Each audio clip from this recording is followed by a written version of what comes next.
Hey guys, welcome to another of my videos where I use exposure therapy to help treat my choking phobia. Alright guys, so today I'm gonna have a little bit of pizza. I need to try to eat more. I know I'm not eating more. As you can see, I'm not skinny though. You know, if you can see, I need to gain weight. So I also have this fear of choking I have to deal with on a daily basis. This is why I document these videos. So first things first, I'm gonna do the exposure. Rate my anxiety on a scale of 1 to 100 of choking. A couple things to consider. One, I'm hungry, so there's like kind of that. Second is just I don't really see. I'm gonna go with like a 10, which is what's been happening for the past few days, probably about a week, 2 weeks, maybe once a month. I had about 10 to 100. Next, no further ado, is just take a slice and eat it. So bear with me here. Take a slice, and I actually do want to say Bismillah this time. Which I'll get into later. So, Bismillah.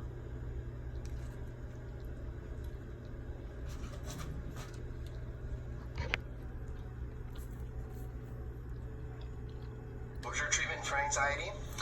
There's this misunderstanding that a lot of people have for recovery of anxiety or treatment of anxiety that what it means is to get rid of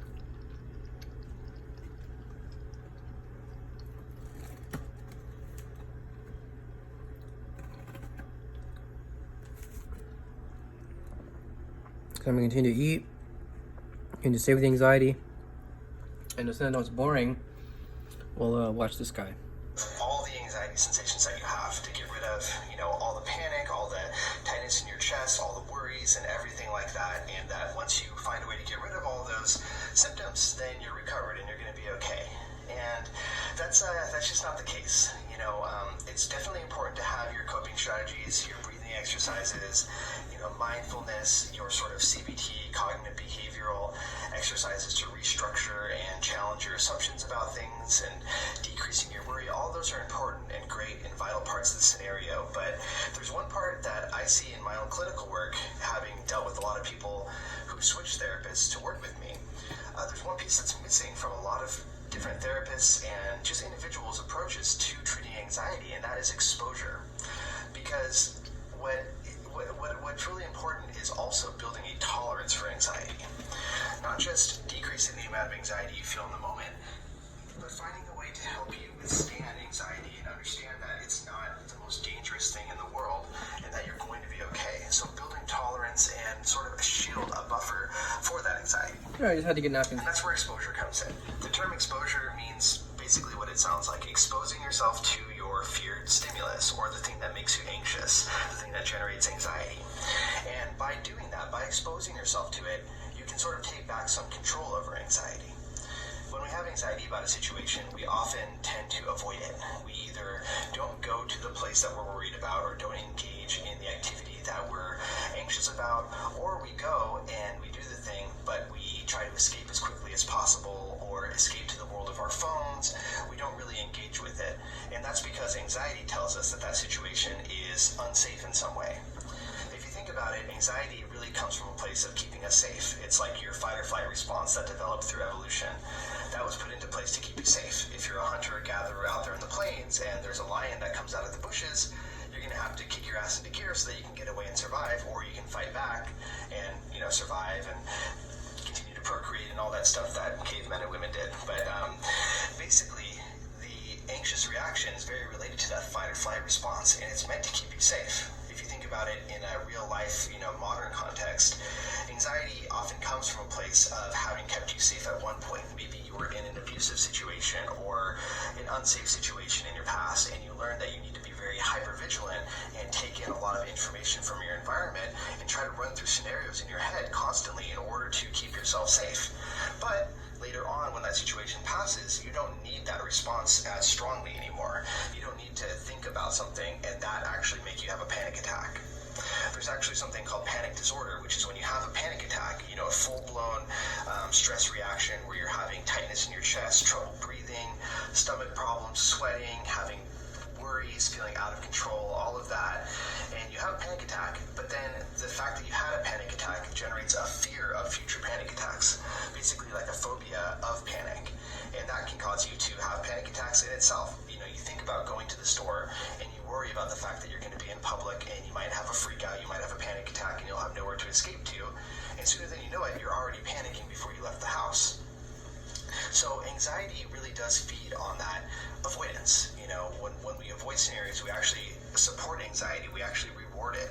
I'm not going to get into all the details of reward and the ways of changing behavior, but reinforcement is really what it comes down to. There's two different types of reinforcement to increase a behavior. The idea is a behavior happens. If you provide a reward, reinforce it, it's going to be more likely to happen. That's how we often, train our pets or our children, or, sometimes our friends, if you're like me in college, to do what we want. We give them rewards for good behavior.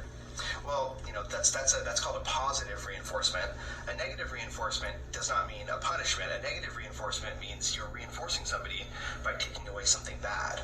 Like if you take a pill to get rid of pain, that's a negative reinforcement because you're getting rid of that negative sensation of the pain. And anxiety operates on the same principle. When we avoid a situation, our anxiety is rewarded because it says, oh, look, we kept you safe, so you didn't go into that situation that was dangerous. But the thing is, the situation itself probably wasn't dangerous. Anxiety tells us a lot of lies. It says, if you go to the scenario, you're going to have a panic attack, you're going to freak out, you're not going to be able to function normally, you're going to have a heart attack, you're going to die, whatever the case may be. And we tell ourselves this story that gets built up and up and up, and it becomes a catastrophe in our minds, which is a process called catastrophizing.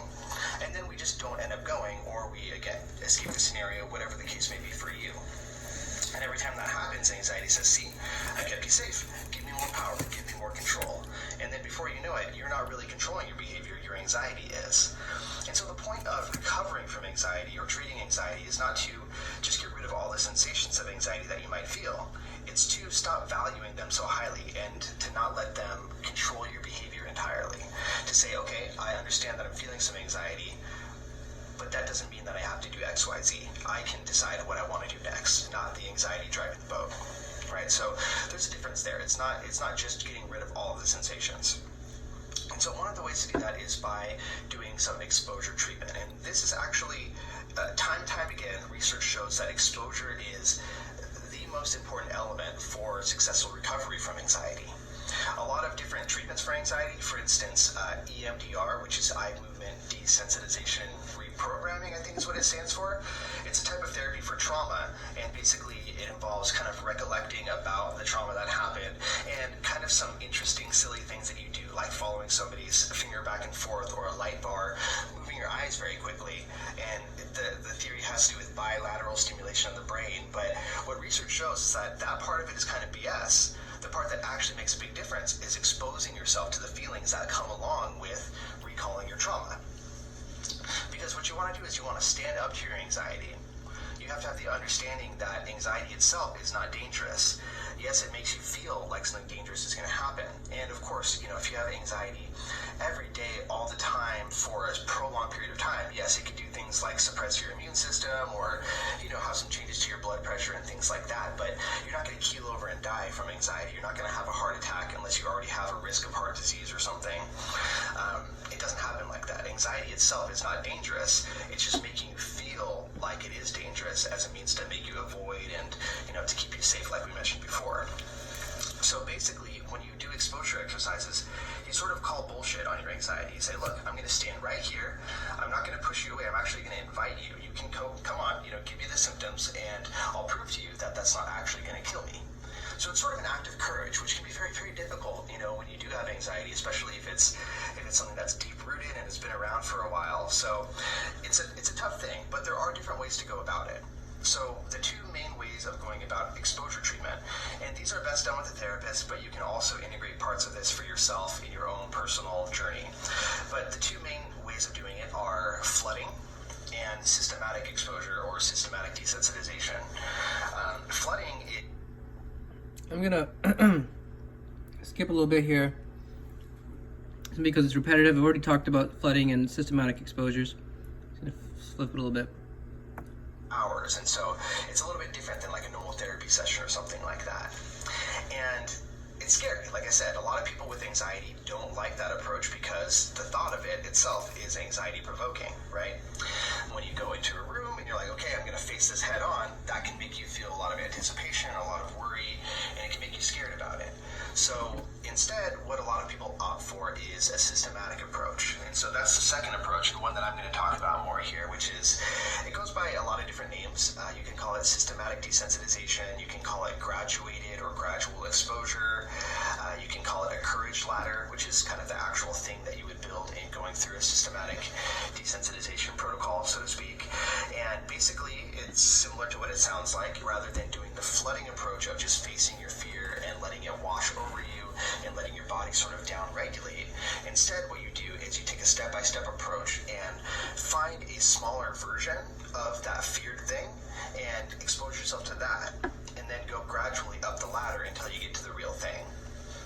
So there's a very specific way that you kind of go about doing this, so I wanted to spend a little bit of time talking about that, giving you some real examples. But you can do this for a lot of different things. It doesn't just have to be a phobia, but any sort of anxiety disorder, or even just strong anxiety that may not be a specific type of anxiety disorder. But I've treated things like agoraphobia, which is when you're afraid to go outside for fear of having a panic attack in public.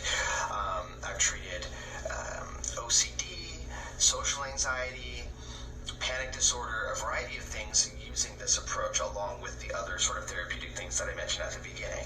So it is very, very effective, and it's the backbone of almost any effective treatment for anxiety. So what you do is you create a hierarchy. So you can call it a courage ladder or a hierarchy, but you want to break that thing down into multiple steps. Specifically, you want to do like 12 steps to 15 steps. 3 or 4 steps is too little. 20, 30, 40 steps is going to be quite a lot and take a really, really long time. But you want to break it down into, say, 12 to 15 steps. And when I say the thing, the thing that you're looking for, it's whatever it is that causes you anxiety. Sometimes you can get exposure to that exact thing, and sometimes you're not going to be looking to get exposure to that exact thing. For instance, I got a question on the podcast recently that was asking about insecurities and anxiety related to feeling like you're being cheated on. So my answer to this person would not be to go ahead and expose yourself to being cheated on. I'm not going to say go out there and get cheated on, because that's dumb. But what you can gain exposure to is the feeling of uncertainty that comes along with being unsure about whether you have or have not been cheated on. And for a lot of people in similar scenarios, their sort of safety behavior is to check. Always texting your partner, always checking with them, trying to be with them all the time, things like that. So what you would do is you would try to remove those avoidant behaviors and expose yourself to that feeling of uncertainty. So that might be the thing that you're working through. But like I said, you want to develop a hierarchy. And the way to do this is you get out a piece of paper, or I really like to use Post-its because they're movable. And one thing I just want to mention, I was eating a little bit of pizza. I think I chewed the food a lot. So much so that it became consistency that it wasn't palatable. So I did end up, spitting that part out. I think it's part of a kind of like a cycle I go into when I eat. Like a swallowing cycle. It's almost like playing with my food inside my mouth before I swallow. It's like a control thing. It sounds stupid and risky. I gotta get into this just regular, normal eating, not like thinking it's even like it is an exposure. I also gotta kind of like relax though, because people do eat for pleasure. They don't just always eat to learn about psychology and to get better from psychology. Well, that's my primary goal. I'm trying to do that. Just can't eat too much. Like, gotta chew, a little bit, and then, it's hard to explain. Like, you don't want to chew it too much so it becomes baby food. You don't want to chew it too little though you can't eat it. It's very weird. And you get out a Post-it and you kind of just brainstorm. Actually, first step would be to get out a piece of paper like a tablet, like a legal tab like this. And what you would do is you would write down all the things that you can think of that sort of simulate that experience. So say it was the dog scenario with the phobia, you could think of things like imagining a dog, or listening to sounds of dogs playing, or watching videos, holding a stuffed animal that looks like a dog, looking at a dog through a window. Things like that, basically approximations of the real thing. And you don't necessarily need to order them yet. Just write them all down on paper. Try to be creative and think of all the different things you can. Once you do that, then you want to reorder them into a hierarchy. That's where the post-its can come in. So you can kind of write them down on post-its and then move them around until you have a good hierarchy from least anxiety-provoking to most anxiety-provoking. And the bottom rung of that courage ladder.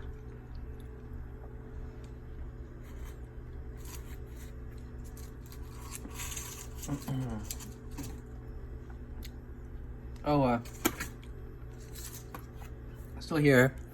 Just deciding the best time to stop so I can get a pen, because this guy's saying a lot of interesting things I want to actually note down and expound on. So I think it's the best time as ever. You're not supposed to stop your exposure like this.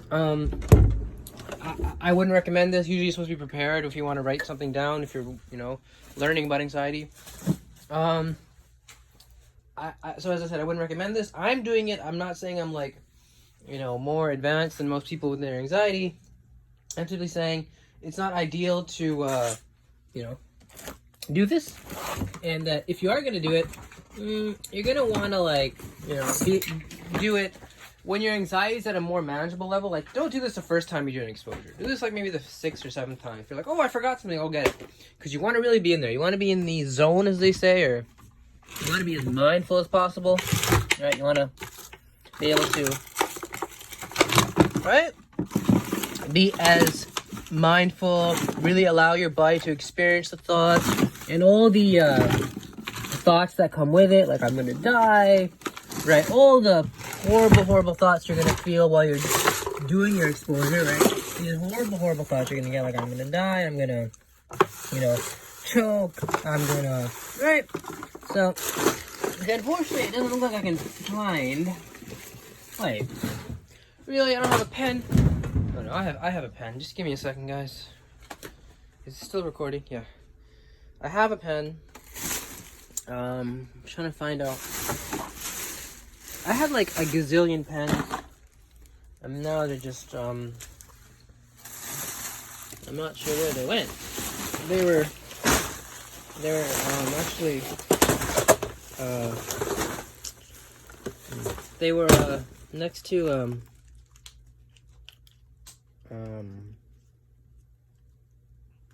they're next to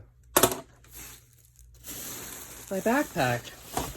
I don't know where my backpack is, and I'm honestly thinking this is contaminating the results because there's a lot of like religious things here that I'm thinking, oh, it's good to touch because I'm gonna do the exposure. So honestly, I'm gonna stop here.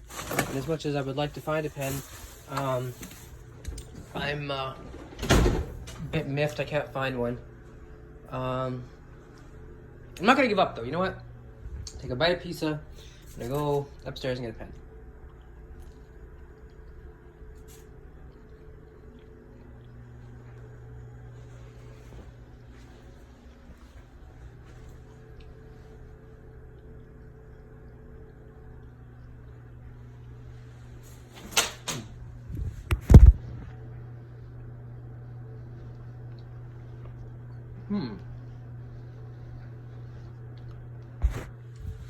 This is weird, guys.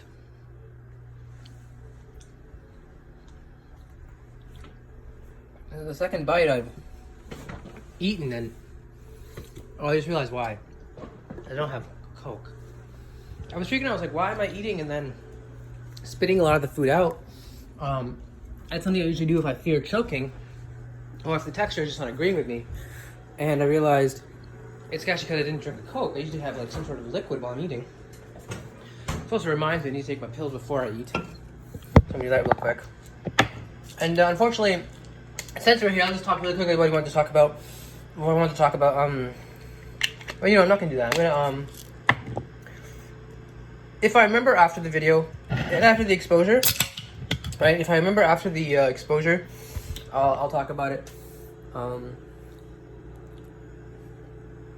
It's very important. I would definitely suggest you guys go back and rewind this video just to watch what this guy talked about, because it's very important, very interesting, very fascinating.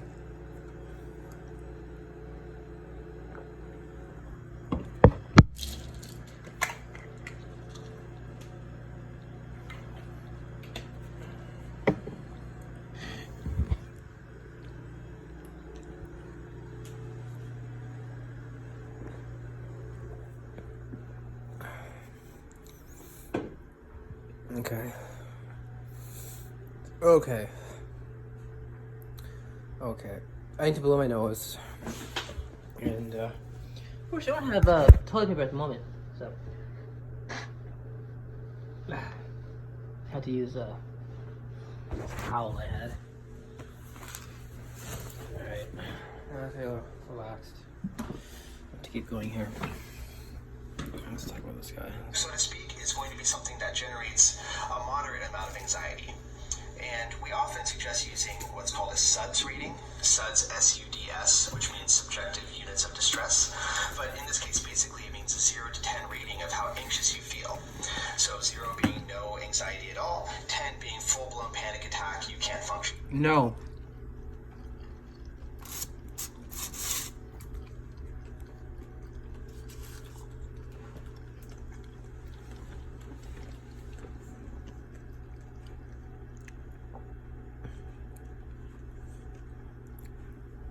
He's wrong.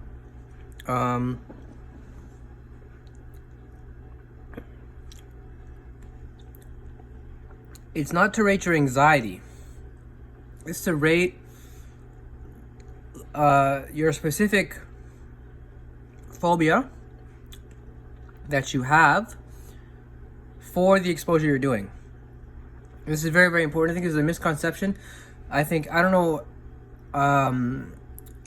I think he was just talking generally about anxiety. I just want to preface what he's saying, I want to comment to what he's saying by simply saying that if you have multiple anxiety disorders like social anxiety and choking phobia, and you do a exposure for your choking phobia and you ask what is your anxiety level and you come up with a number, that number may not be true, because you need to ask yourself what is your anxiety level of choking on this specific food.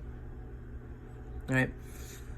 I've mentioned this many times and how important it is, especially since anxiety disorders are, there's comorbidity, right? So you got to be important about it. You got to be very, very, same way if you have a social anxiety exposure you're going to do, before you do it, you ask yourself not how anxious you are, you ask yourself how socially anxious you are about this, right? Going out to the mall or just going outside, or anything, looking at pictures of malls. You gotta ask yourself, because you need to, I call it calibrating your anxiety. Because if you do it, then you realize between your different disorders, like how much you feel about, in terms of anxiety about this one and this one. And I find that overall, most of the anxiety levels go down. Obviously the one that you focus on more will go down. It's very important. It's very important to differentiate between, like if you ask yourself, well, why is my social anxiety going down? And all you're doing is exposures about choking phobia. That's why. And so you got to understand the differences, so you don't get erroneous results and you wonder why your results are so odd. Let's move on here. Right, so you want to find the first step in your courage ladder that gives you a moderate amount of anxiety. So maybe a 5 or a 6, anywhere from 4 to 6 is probably a good area to work within. And you don't want it to be overloading you. If you have a full-blown panic attack and you can't possibly engage with the scenario, that's not going to be helpful. And if you start off and that's where you're at, then you're going to want to subdivide it further and start at a smaller step. But if you're at about 4, 5, 6, around that range, that's perfect. It's an amount of anxiety that's going to be challenging for you, and it's going to be hard to deal with. But it's going to be something that you might be able to work through and eventually get better and better at. Now, the point of working through an anxiety hierarchy or courage ladder, again, I'm going to use a lot of different terms here because they all mean the same damn thing, but the point of it is not to put a strict timeline on it. What you're working toward is mastery. By mastery, I mean you're going to work at this step until it becomes easy for you, until it becomes boring for you. And a good way of objectively measuring that is, say you start a session of your exposure activity. So in this case, maybe it's looking at videos of dogs on YouTube. You want to start that activity and rate how anxious you're feeling right when you get started. So maybe it's a 6. And then as you go through, you expose yourself to that. You allow the anxiety to kind of take place, but don't escape the situation. Allow your body to do it. The pizza is just not tasting as well as I would like it to now. This is an autistic thing, I think. Oh my god, you guys hear me fart? I did fart. People fart. It just happened. This is an autistic thing, I think. Because I ate about half the pizza, as you can see, 2.5 slices, almost 3 slices. And after about 2.5 slices, I started spitting up some of the pizza. And I wondered why. And I realized it's because I wasn't drinking Coke. And you know, I don't eat a lot of pizza in one go. I mean, because it has tomato sauce. And tomato sauce, I don't like tomatoes. If you were to give me a tomato and slice it up for me, I would not eat it. It's only this sauce, this juice sauce thing, that if put on a pizza with toppings I enjoy, cheese or whatever. This time I got black olives and ground beef. It's tolerable. And it never really was a big problem, I'd say. It is a problem though, kind of contaminating my results in terms of anxiety. So, I'm trying to calibrate. I'm gonna take one more bite. Honestly, I'm gonna take one one small bite here. Count with anxiety, and then I'm actually gonna come back for part 2. 1 second here.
It's very important to remain calm in the situation.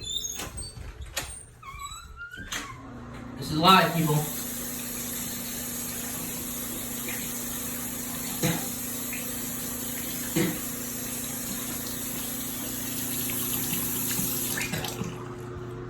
Looks like I puked out the whole damn thing.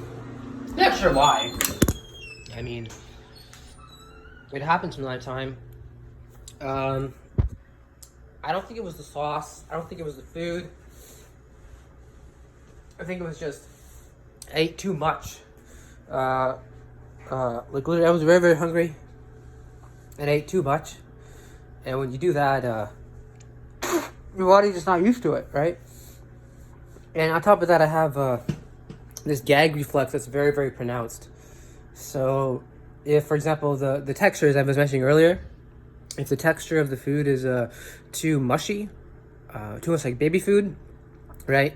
Before I swallow, sometimes you get this urge to spit it out, which is what I'm kind of fighting while I was eating it. So, that was fun. I think I still have some of the pizza down there. I mean, only some of it was puked out. So what I'm gonna do is end the exposure here.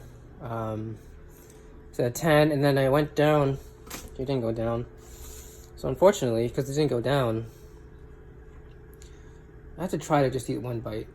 Why is there an olive on the bottom of my food? That's worrying. I have to eat at least one bite to tell me where I ended up. Because I'm anxious for other reasons. I'm anxious because I just puked on YouTube. And I'm anxious because I wasted some money. I mean, so I gotta ask myself, how anxious am I on choking? Like, this is a choking specific channel. If you're choking. So, it's a 10. I'm gonna take one more bite just to, be like, well, where did it go now?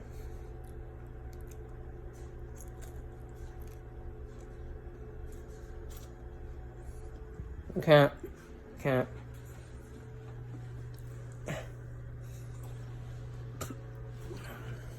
I think it's the sauce. I think it's the sauce. They put too much sauce on one side. I'm gonna be honest with you. I don't like sauce on pizzas. I mean, I'll tolerate it, as I said. So I'm ending up throwing the rest of this out, fortunately. Because I don't like sauce on pizzas. And my brain is freezing up. Honestly, it's trying to think back. It was unchanged. It was unchanged. It was a 10. It stayed at a 10. I want to give you guys accurate results. 1 second. I want to give you guys accurate results. I want to give you guys results that are like, oh, okay. No. Alright, so I'm going to end, actually I'm not going to end it here. Because we need to do our second part of the video. This is where we talk about things that we learned and whatnot. This guy is really good at what he does. Just so you guys know, if you want to subscribe to him, he is called Duff the Psych. Yeah, Duff the Psych. So I definitely would recommend you guys check him out. He's very smart. I simply found out about him through just Googling about these things, right? Or I mean, YouTubing it. So, we basically learned a couple things.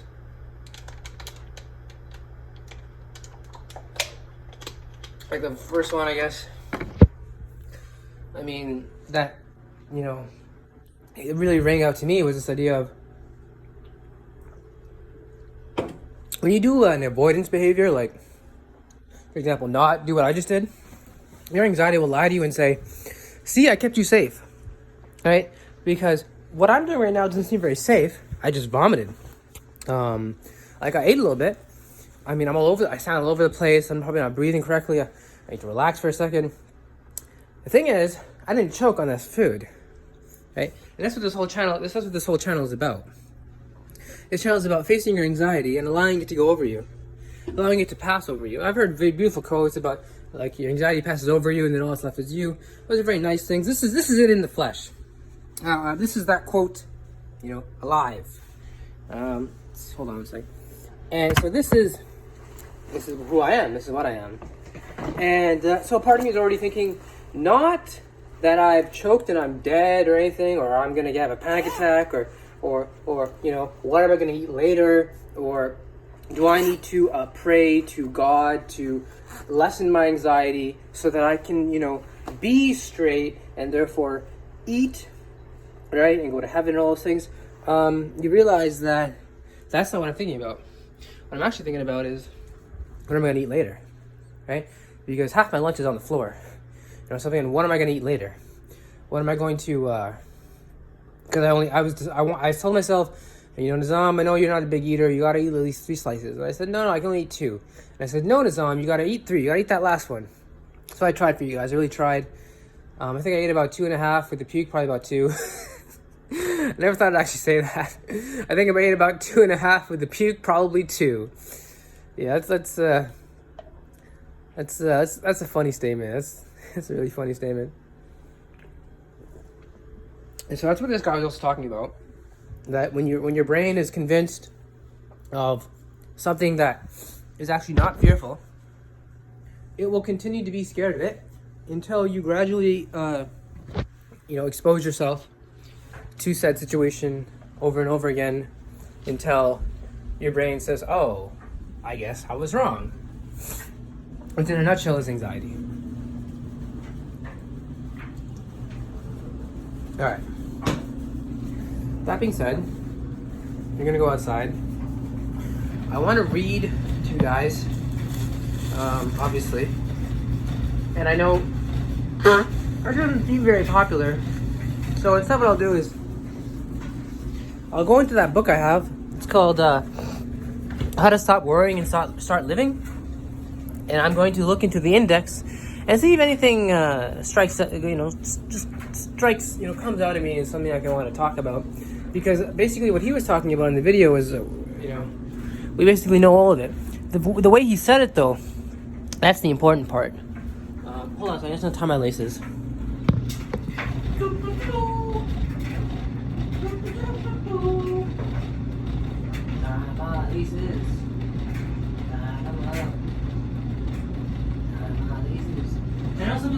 can you be so calm, right? After just vomiting. You gotta understand. I vomited probably, above average than most people. And I'm a vomiter. I have what's known as what's that word? Sensitive stomach. So I have a very, very big gag reflex. So hold on until I get in my car so we can have a bit of privacy.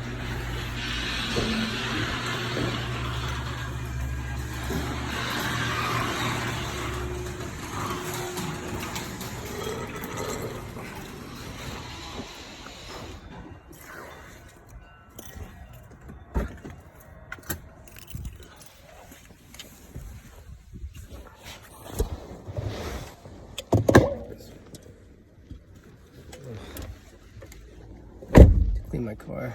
It's really, really bad. Alright, here we are.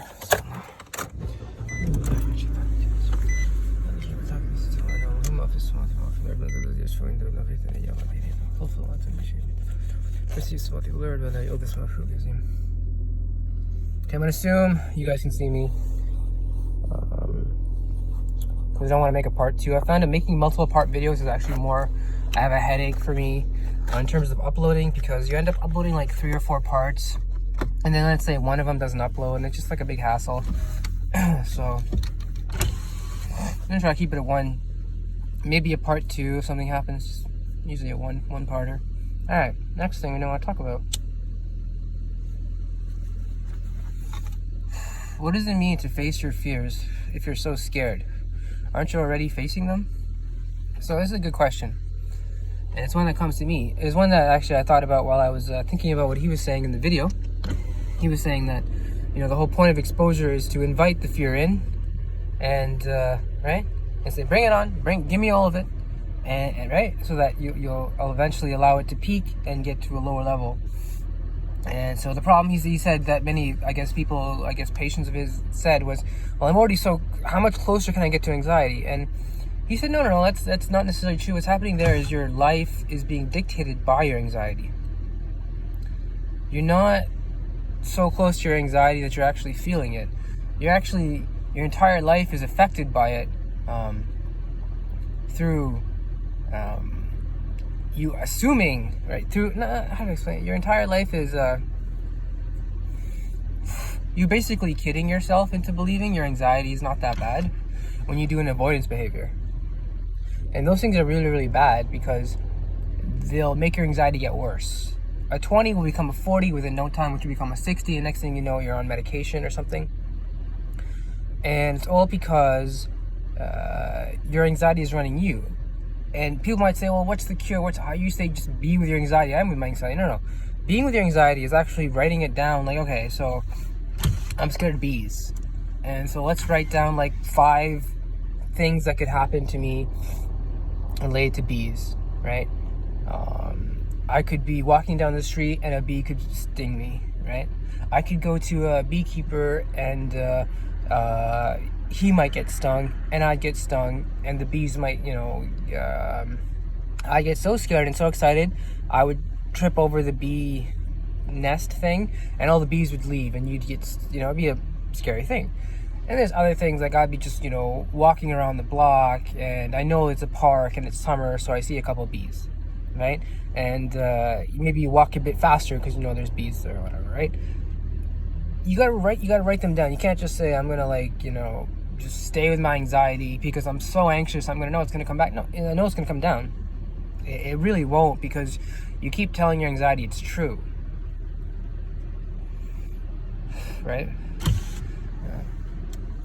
People say, well, it's too hard because I'm so close to my anxiety. It sounds like you're almost in love with it. You keep telling it it's true. You keep telling it, like he said, you need to call anxiety on its bullshit. It's like a bad girlfriend. Oh no, I wasn't cheating on you. Oh no, I wasn't out late. And you're like, fine, honey, fine. Even though quietly your friends have been telling you this girl's bad news, blah, blah, blah, she's making you sick. You gotta stand up to her. You continue to just, and people say, well, that I'm dealing with it. This is my, this is how can I, do an exposure therapy when my anxiety is so bad?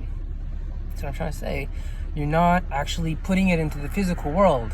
The mind and all that, it's like psychology. You can't really look at thoughts, right? You need to do the next best thing, which is develop activities to face your fears, and then your thoughts will change.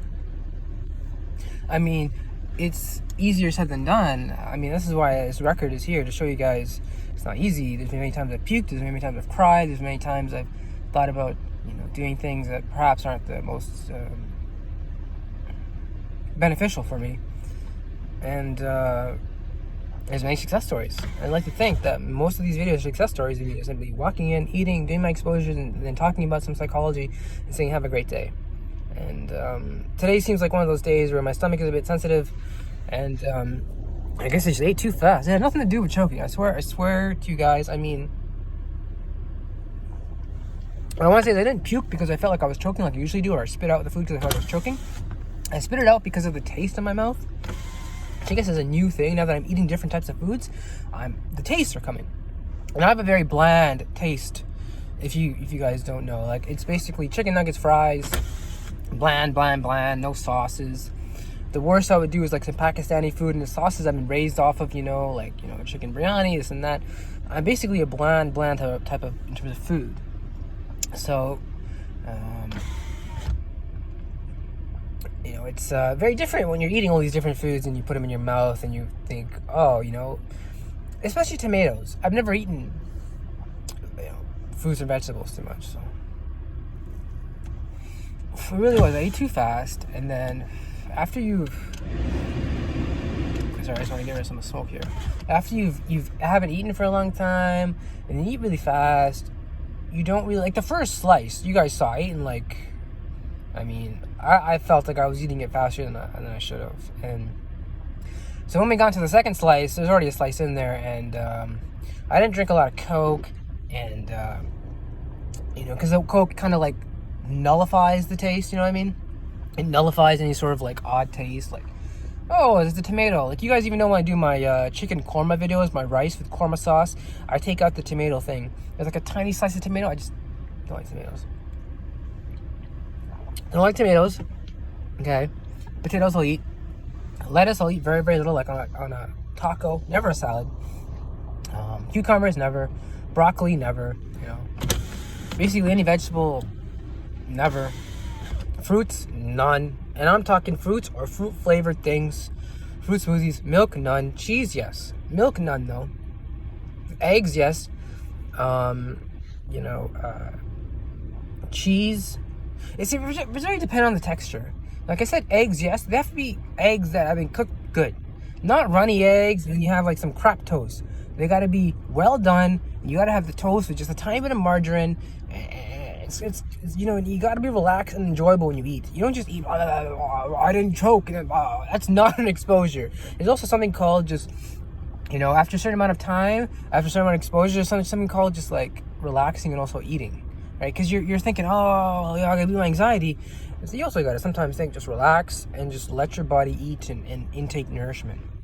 I think that's what I didn't do. I just said, I gotta do this exposure, and I gotta do 3 slices, and next thing I know, 2.5 slices in, I'm spitting out half my food. I don't know why.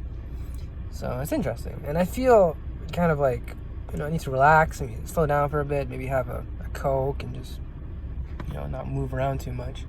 I'm really, really hopeful I didn't puke out my pills which I just took. It's possible that I did. I really hope I didn't. So how long is this video now? 43 minutes. Alright. Where's my book? You know what? Screw the book. I'm not a big fan of books. I love books, actually. I'm a huge fan of books. This book isn't like reading to guys on YouTube or people on YouTube. I just had the information already known. So I don't know what else to really say. This is my exposure video for today. My plan for today is just to have work later, and before that to just be lazy because I was because I am lazy. Let's not kid ourselves and pretend and be pretentious and act like I'm not lazy. Sometimes I'm lazy. It's Sunday and the Oilers lost yesterday, so it's not fun. It's not that bad though. Alright, let me just smoke a little bit of this. A little bit of this, smoke a little bit of that. I think I will get the screw the book. Screw the book. I'll just rant.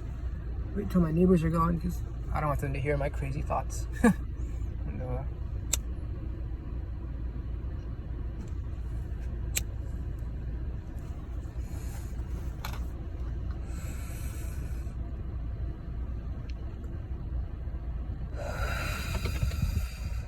I highly recommend this guy. This guy's YouTube channel.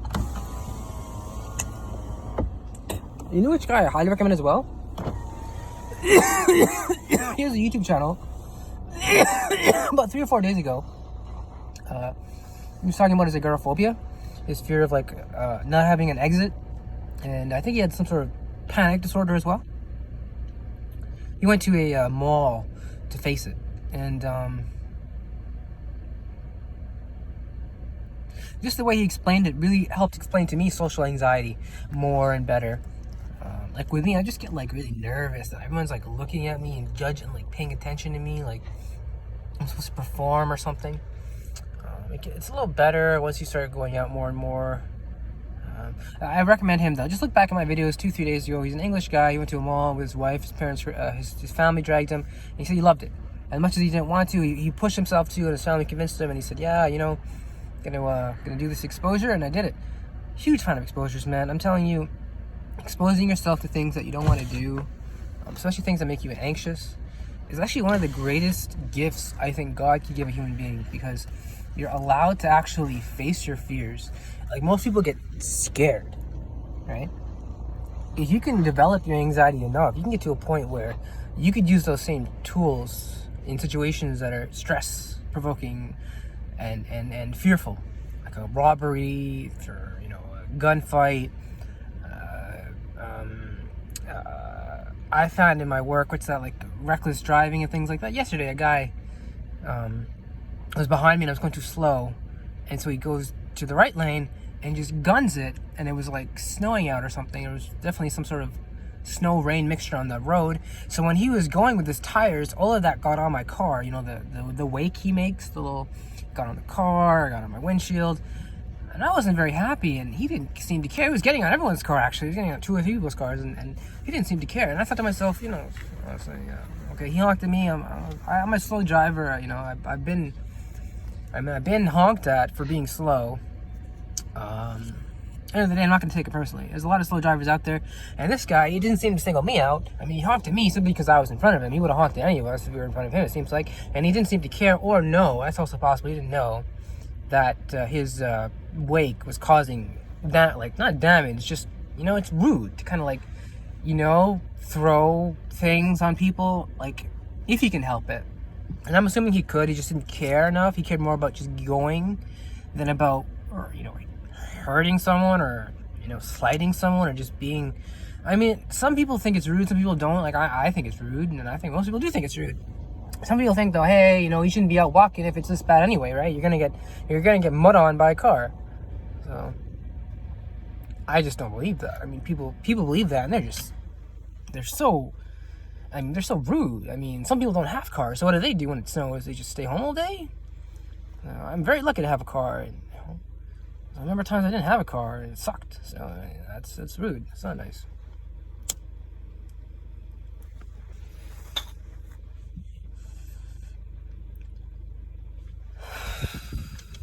The main thrust of doing this exposures is it's fun. It's fun in terms of, like, at first it wasn't fun, and then when you start doing them more and more and more, you realize you need to do them, like your medication that you need to take. Speaking of medication, I would like to also tell you guys, full disclosure, what I also, ate earlier. I had like a sliced cheese and some chocolate, a couple Christmas chocolates I had, and I had some Cokes and some chips, I think. Yeah, not much, really. I was very hungry, and I like eating first thing in the day. It's kind of like, this is good for me. I like it. I mean, maybe it goes back to when I was going with my depression, and I remember someone very close to me, we'd always in the mornings go and get breakfast, and then I'd go home. It was like a brunch type of thing, so I'm a very big fan of brunch. I didn't know till later, like, gays actually love brunch. It's like their unofficial meal.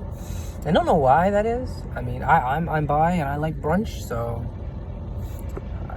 and I knew about this before it was trendy, I guess. like, what better time to eat than just around that time, brunch time. Right? It just makes sense to me. It's part of like, I mean, if you eat at brunch time, then you're gonna very basically be good. Maybe you could snack a little bit later in the day. You're gonna be good though. I mean, I don't like saying maybe. I actually slap myself every time I think the thought maybe, because I know it leads down wishy-washy thinking. So I don't even like saying maybe. This is the first time I think I said it since I've been practicing this mental discipline of not thinking it. And yeah, what I meant to say is I am bi, so it makes me gay, and I like brunch, and I didn't know this is so popular among the gay community. I found this out through like a television show. It's just different people told me, like more than one source. You pick it up, like, oh, gays love brunch, and it's like, oh, really? Oh, yeah, I knew that. I knew that. You know, it's like, no, you did. I mean, I did, and I didn't need them to know. I didn't need them to tell me. When I realized, I was like, oh, okay, it makes a lot of sense. Yeah, you know, because you're out partying a lot of time, and you come home, you're late, and you wake up, and you just want to get that brunch out of the way so you can do your life and then do your thing and go to work and everything. Mm-hmm.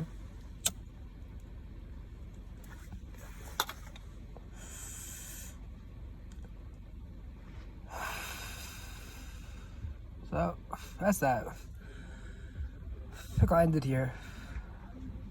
Alright guys, off my 10, stay to a 10. Remember, I stay with it.